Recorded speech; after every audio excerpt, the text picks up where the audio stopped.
Hola, soy Beatriz Arrión y te voy a ayudar a analizar un texto latino de selectivo de la convocatoria de junio de 2023. Vamos a resolverlo hasta el punto, siempre hasta los puntos o puntos y comas para que la dificultad sea menor.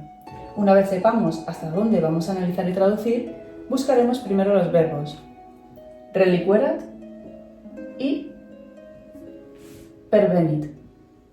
Como hay dos verbos, habrá dos oraciones y por tanto habrá que buscar un nexo quos. Al ser un pronombre relativo, hará una función dentro de la oración. En este caso, complemento directo. Y abrirá una oración subordinada adjetiva de relativo. Empezará normalmente desde el pronombre relativo y acabará hasta su verbo. Oración subordinada adjetiva o de relativo en función del complemento del nombre. El pronombre relativo siempre tendrá un antecedente que estará siempre delante de la oración de relativo. ¿Cómo lo sabremos? Porque concordará con su antecedente tanto en número como género, no necesariamente en caso. Entonces, casa no puede ser porque está en singular, ya que quos está en plural, cum tampoco porque es una palabra invariable, y nos queda equitibus, que está efectivamente en masculino plural. ¿Por qué es necesario saber cuál es el antecedente? Porque una vez traduzcamos siempre habrá que traducir la oración de relativo inmediatamente después de su antecedente. Ahora nos vamos a centrar en la oración principal, sujeto. ¿Qué función hace cum equitibus? Complemento circunstancial, como es con la caballería, de compañía. Preposición más ablativo plural. ¿Qué función hace incastra? Preposición más acusativo plural, ya que castra es castra castrurum, campamento, está en neutro. Complemento circunstancial de lugar. En este caso, a hacia porque va con acusativo. Ahora pasamos a la oración subordinada. Sibi, uno de los pronombres reflexivos que os debéis memorizar, que está en dativo, en este caso singular porque el verbo está en singular. Complemento indirecto. Y nos queda praesidio. Significa ayuda y es de segunda declinación, por tanto puede ser tanto dativo como ablativo singular. Así que vamos a empezar primero con la traducción y después le damos la función a praesidio. Caesar. César llegó, siempre después el verbo principal, nunca el verbo de la oración subordinada. César llegó al campamento con la caballería. E inmediatamente después la oración de relativo, ya que su antecedente es caballería. Que había dejado para sí ayuda.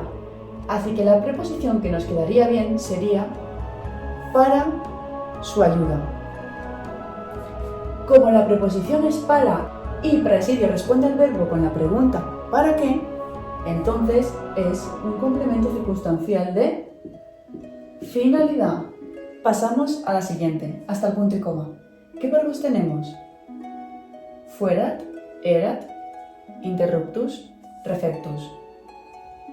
Tenemos dos verbos copulativos y dos participios. Siempre que haya un verbo copulativo más un participio o un participio más un verbo copulativo, da igual el orden, que siempre se juntarán. ¿Por qué? Porque en latín hay verbos que para formar la voz pasiva se debe unir tanto el verbo copulativo como el participio. Entonces, cuando el verbo copulativo esté en tiempo imperfecto o pluscuamperfecto, será un verbo en pretérito pluscuamperfecto en voz pasiva. Ahora, como hay dos verbos, habrá dos oraciones, como nos había pasado antes. Y, por tanto, hay que buscar un nexo. ¿Cuál es el nexo? Qui. En este caso, es sujeto, porque acaba en i y es singular, ya que el verbo está en singular. Y se abrirá desde el pronombre relativo hasta su verbo. Oración subordinada, adjetiva.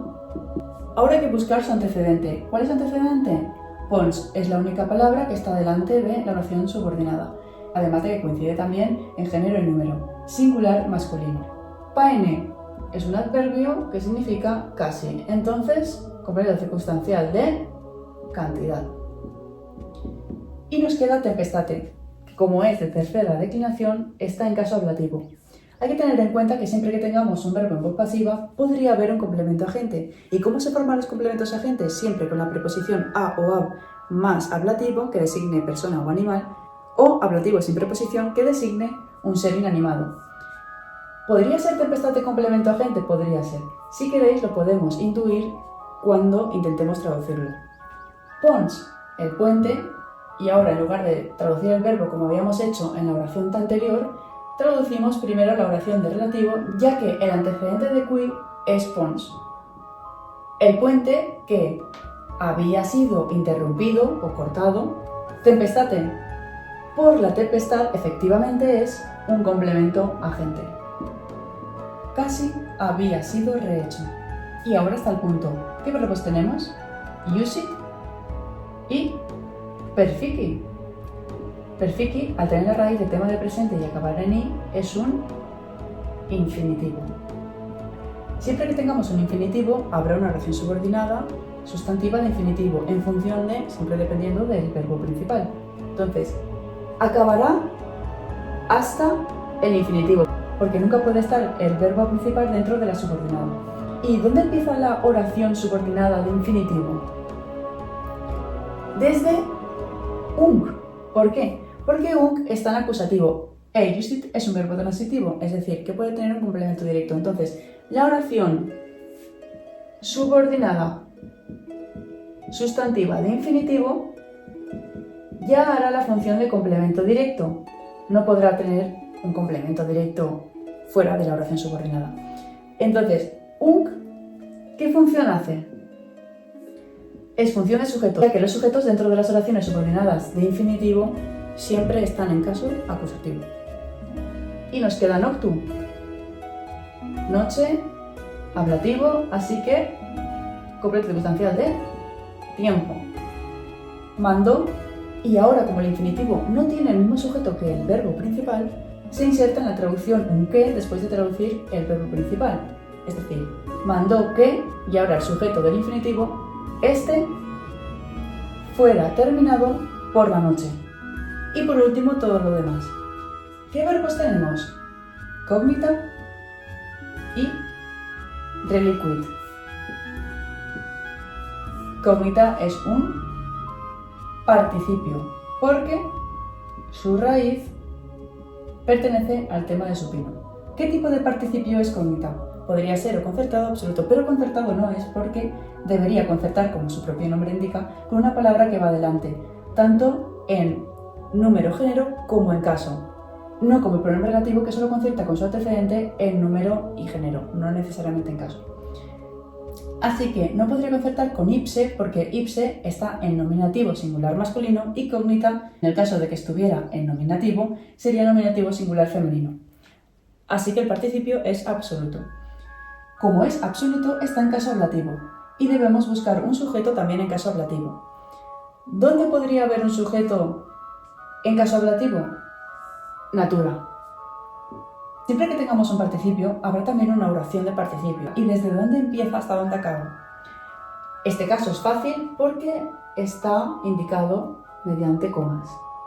Normalmente los participios absolutos están indicados mediante comas, pero no siempre. Entonces, siempre estará dentro el participio y su sujeto. De participio absoluto. Locorum es, como acaba en orum, complemento del nombre que complementa a natura. Y ahora nos queda la oración principal, ipse. Otro de los pronombres que debemos memorizar, función de sujeto porque está en nominativo singular masculino. Ponti, como hay un que, el ete estará delante y por tanto unirá estas dos palabras. Castris, como está en segunda declinación, puede estar tanto en dativo como en ablativo plural, pero ponti, al ser un sustantivo, estar en tercera declinación y en género masculino, estará solo en dativo. Así que ambas palabras están en dativo singular y plural. Presidio, ya nos había salido antes, que tenía la función de completo circunstancial de finalidad, por lo que es posible que pueda tener la misma función en esta oración. Ahora nos queda el adjetivo sex, que irá unido a un sustantivo, ya que no hay un verbo copulativo y no puede hacer función de atributo, por lo que irá unido a cohortes. Sex es indeclinable y cohortes estará en caso, como ya tenemos un sujeto, no podrá ser nominativo plural, sino acusativo plural. Vamos a traducir y después ya le damos la función a Praesilio. Él mismo, y ahora la oración de participio siempre se traducirá primero el participio y después el sujeto. Conocida la naturaleza de los lugares, dejó 6 cohortes para el puente y el campamento, protección. ¿A qué pregunta responde el verbo reliquid? ¿Para qué? Entonces, nos pasa lo mismo. Complemento circunstancial de finalidad. Dejó 6 cohortes para la protección del puente y del campamento. Y ahora volvemos a traducir el texto entero. César llegó al campamento con la caballería, que había dejado para su protección. El puente, que había sido interrumpido, cortado por la tempestad, casi había sido rehecho. Mandó que éste fuera terminado por la noche. Él mismo, conocida la naturaleza de los lugares, dejó 6 cohortes para la protección del puente y el campamento.